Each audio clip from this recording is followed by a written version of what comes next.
Yap, saudara, mempelajari agama tidak akan membuat Anda menjadi berhasil, sukses baik secara ekonomi, finansial, atau juga hal-hal lainnya. Iya. Pernyataan itu didapatkan dari sebuah perbincangan saya dengan kolega. Beberapa hari yang lalu, seorang kolega datang ke saya dan kami berbincang banyak hal. Beliau seorang pengusaha yang sudah berhasil di dalam bisnisnya dan mendapat penghasilan setiap bulan itu 3 digit, saudara, ratusan gitu ya. Ini besar sekali. Dan kami mengobrol apa yang dilakukan beliau sehingga bisnisnya menjadi begitu besar dan sampai hari ini bukan hanya survive tapi tumbuh berkembang. Salah satunya adalah beliau mengungkapkan bahwa setiap sehari di dalam seminggu, satu kali di dalam seminggu, beliau mengadakan sebuah acara keagamaan. Ia mengundang beberapa pemuka agama, tokoh agama gitu ya, dan setiap kali selesai acara ia memberikan sebuah persembahan, pemberian kepada orang-orang yang ia panggil, tokoh-tokoh tersebut.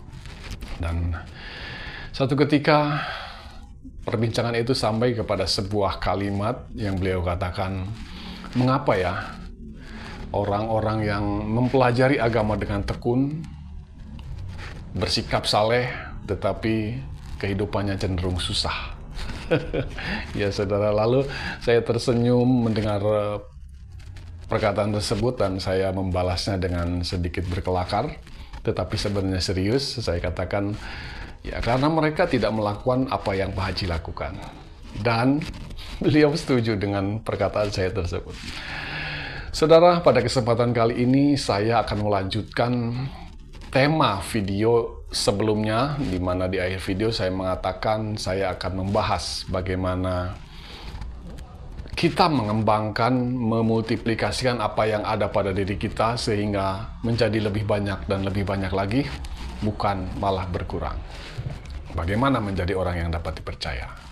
So, pada kesempatan kali ini saya akan membahasnya untuk insan metafisikal semua. Mari kita mulai.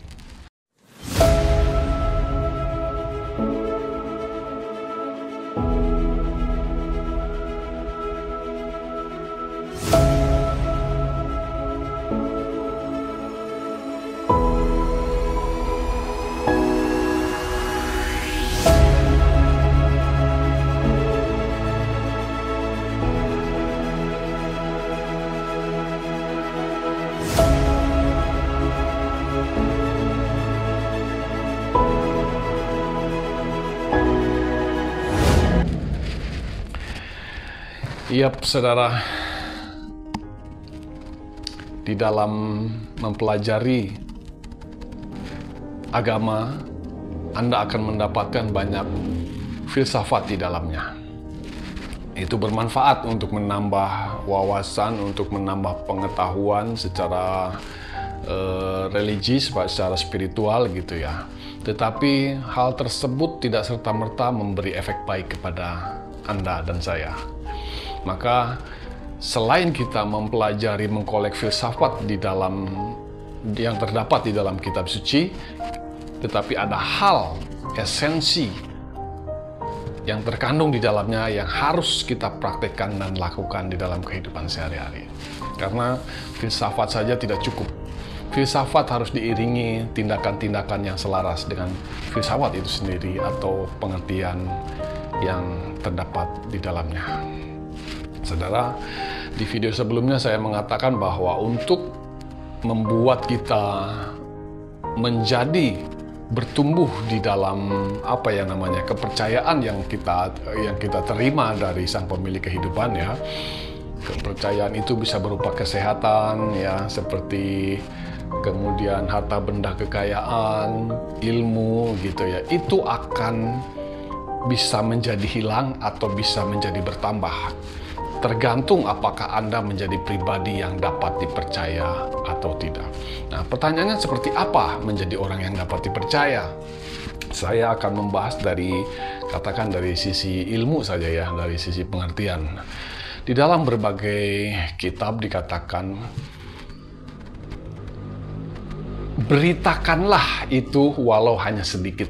Ya, saudara. Jadi, ketika kita mendapatkan sebuah ilmu, sebuah pengertian, agar ilmu itu bisa menjadi bertambah-tambah lebih banyak lagi di dalam diri Anda, menjadi berkembang, menjadi lebih pintar, menjadi lebih cerdas gitu, menjadi lebih berhikmat, Anda harus membagikan ilmu itu. Dan itu salah satu alasan mengapa ilmu yang receh yang saya miliki ini saya bagikan. Dan tanpa hidden motive. Maksudnya saya tidak mengkomersikan ini. Saya tidak pernah meminta subscribe, saya tidak pernah meminta thumbs up, saya tidak pernah menjual souvenir gitu ya. Bahkan ketika saya harus menyampaikan secara offline pun, saya melakukannya dengan free. Apa yang sampai kepada diri kita agar mendapat lebih banyak lagi kepercayaan, kalau dalam hal ini ilmu, maka bagikan itu, saudara. Itu artinya kita dapat dipercaya. Ketika kita menerima, bukan di-keep untuk kita sendiri. Bukan kita simpan hanya untuk diri kita sendiri. Tetapi bagikan itu. Itu adalah salah satu definisi menjadi orang yang dapat dipercaya. Demikian pula halnya dengan hal yang sifatnya material, harta benda, kekayaan, uang. Banyak orang berpikir ketika menerima, ini terutama uang gitu ya, mereka sebisa mungkin menyimpannya baik-baik, rapat-rapat. Ingat di video sebelumnya, orang yang bersikap demikian, ketika ia menerima kepercayaan lalu ia menyimpannya rapat-rapat, dipegang kuat-kuat gitu ya, tidak disalurkan, tidak dikelola, tidak dikembangkan, justru itu akan habis, diambil daripadanya dikatakan. Menjadi orang yang dapat dipercaya adalah ketika kita menerima sebuah hal yang dipercayakan, bagikan itu, teruskan itu, sehingga menjadi semacam sirkulasi. Ya, Anda bayangkan kalau sebuah aliran air kemudian mengalir lalu ditahan, apa yang akan terjadi? Air itu akan rusak, akan menjadi berbau dan kemudian menjadi tidak sehat. Akan berbeda ketika air itu dialirkan, lalu diisi lagi dengan air yang baru, seperti itu seterusnya. Itu sama artinya menjadi orang yang dapat dipercaya. Yang paling signifikan ketika saya mengucapkan kalimat di awal tadi bahwa mengapa orang-orang yang mempelajari agama cenderung hidupnya susah?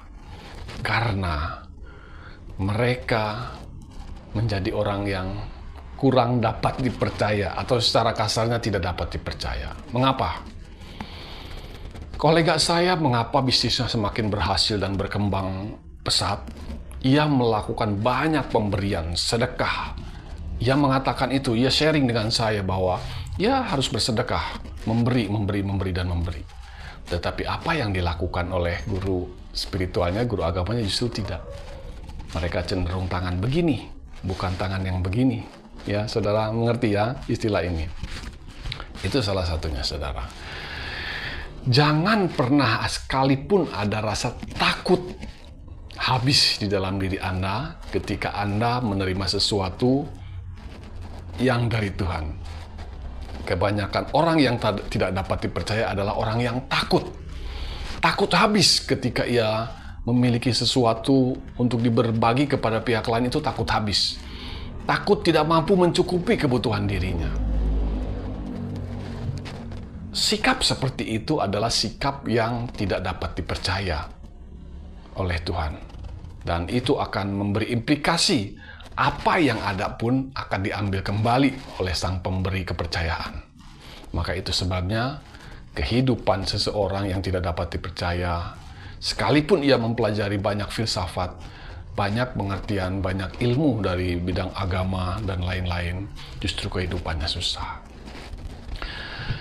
Hal lainnya adalah menjadi orang yang dapat dipercaya adalah dengan melakukan sebuah bisnis. Saudara, di video sebelumnya saya sudah mengulas bahwa untuk mengembangkan sesuatu yang dipercayakan kepada kita, Anda harus melakukan sebuah bisnis.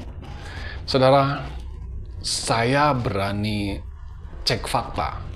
Seseorang yang mempelajari agama tetapi tidak melakukan bisnis, usaha, ya mohon maaf ya, yang ngertinya hanya menerima pemberian, maka cenderung kehidupannya akan susah dan berkekurangan. Tetapi seorang yang mempelajari agama plus ia berbisnis, saya sudah melihat bukan hanya 1-2 person yang kemudian apa yang dimilikinya bertambah-tambah semakin banyak. Saudara, ketika dipercayakan suatu hal, Anda harus belajar mengelolanya di dalam sebuah wadah yang disebut bisnis, sebuah usaha. Kalau Anda melihat tokoh-tokoh agama yang diagungkan, mereka melakukan bisnis. Mereka berdagang, mereka berjualan. Itulah hakikatnya, itulah maknanya menjadi orang yang dapat dipercaya. Karena dengan bisnis, apa yang dipercayakan kepada Anda, Tuhan bisa membuatnya menjadi lebih banyak lagi dan lebih banyak lagi. Saudara, itu menjadi hal yang krusial, itu menjadi hal yang penting. Kita semua diberi kepercayaan, besar atau kecil kita diberi kepercayaan dan menerima kepercayaan itu. Tetapi hal yang menentukan itu menjadi bertambah atau berkurang dan malah habis total oleh karena kita tidak dapat dipercaya, hanya menahannya untuk diri sendiri, atau bahkan ketakutan di dalam mengelolanya, dalam menggunakannya. Atau yang kedua, Anda tidak pernah melakukan bisnis, hanya mempelajari filsafat, tetapi tidak pernah berbisnis, tidak pernah melakukan sebuah kegiatan usaha. Maka lakukan sebaliknya. Ketika Anda menerima sebuah kepercayaan, lanjutkan pemberian-pemberian itu kepada pihak lain, sehingga terjadi sirkulasi. Ketika Anda mempelajari filsafat, pastikan juga Anda memiliki sebuah bisnis atau membangun sebuah bisnis yang dikerjakan dengan penuh kepercayaan diri, tanpa rasa takut, tanpa rasa cemas, bahwa ini akan berakhir, bahwa ini akan habis. Jangan. Lakukan dan lakukan saja. Maka itu adalah kunci bagaimana kita menjadi orang yang dapat dipercaya dan akan ditambahkan lebih banyak lagi kepercayaan kepada Anda dan saya. Pengertian ini mungkin bukan pengertian yang baru, tetapi saya mengingatkan kembali bagi insan metafisika semua. Mempelajari ilmu secara filsafat saja tidak cukup. Harus seiring sejalan dengan tindakan sebagai pribadi yang dapat dipercaya.